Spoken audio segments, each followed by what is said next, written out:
It was the very end of the year, December 31st, 2026. Winter had wrapped the neighborhood in a cold, suffocating silence. A thin layer of fog hovered above the empty street, glowing faintly each time distant fireworks exploded in the sky. Inside our house, everything felt warm and alive. Laughter echoed through the rooms, plates clinked, and the television counted down the final minutes of the year. 10, 9, 8. My family was together, just like every New Year's Eve. My mother moved between the kitchen and the dining table, making sure nothing was missing. My father sat back on the couch, pretending not to care while secretly enjoying the moment. My younger sister held her phone up, recording the countdown, her face glowing with excitement. For a moment, everything felt perfect. Then the doorbell rang. Ding. Dong. The sound sliced through the room like a blade. Everyone froze.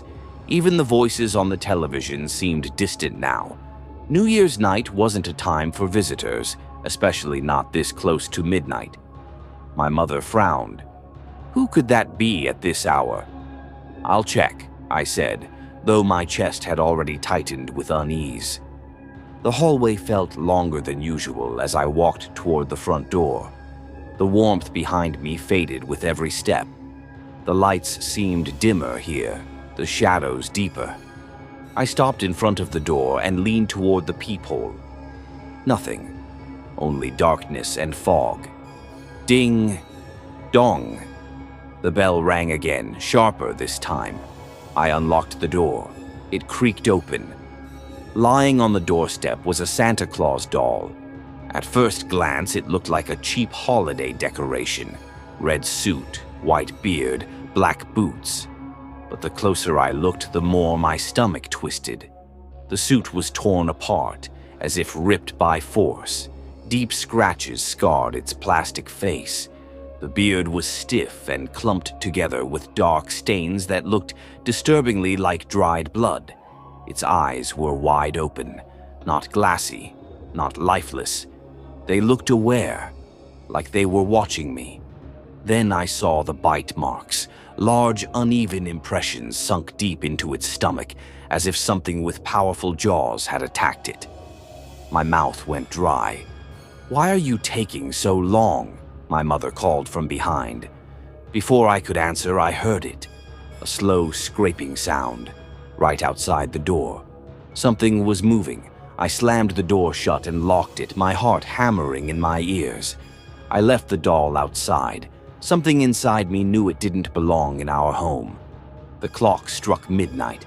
Fireworks exploded on the television. People screamed with joy. "Happy New Year!" At that exact moment, ding, dong, ding, dong. The doorbell rang again, this time non-stop. We gathered in the living room, fear replacing celebration. I tried calling the police, no signal. The Wi-Fi was dead. Even the lights flickered, casting long, distorted shadows on the walls. Outside, something circled the house. Heavy footsteps, slow, deliberate. My father pressed his ear against the door.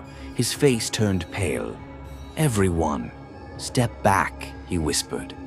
A deep breathing sound seeped through the wood, too steady to be human, too controlled to be an animal. Then came a sound that froze my blood. A laugh, low, mocking. Suddenly, bang. The door shook violently. My sister screamed. My mother collapsed into a chair, sobbing. Another Udar struck the door, harder this time. The frame groaned. Something scratched against the wood. Long nails, claws. The lights went out. We stood in darkness, lit only by the glow of fireworks through the windows. In that flashing light, I saw movement outside, a tall shadow pacing back and forth. Then it spoke. New Year. The voice was wrong. Each word sounded forced, like it was being remembered rather than spoken naturally. My father grabbed a flashlight and a kitchen knife. "If it gets in," he said quietly, "run." Another crash. The lock bent. I realized then the Santa doll wasn't a prank. It was a warning. The door finally gave way. Wood splintered inward as something massive pushed through. In the flashing light, I saw it.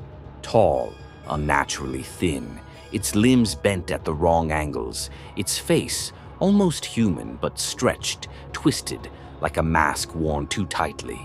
Its mouth opened far too wide, revealing rows of uneven teeth. It stepped inside. The smell hit first, wet earth and rot. It tilted its head, studying us. "You celebrate," it said softly. "I arrive." My father lunged. He didn't stand a chance. The creature moved faster than anything I'd ever seen. One moment, my father was there. The next, he was slammed against the wall, unconscious. "Run!" he shouted. We ran. Up the stairs into the darkness. The house felt alive now, groaning and shifting as if it belonged to the thing hunting us. Behind us, slow footsteps followed. Not rushing, enjoying the chase. We locked ourselves in a bedroom. My sister cried silently. My mother prayed. I pressed my ear to the door. Scrats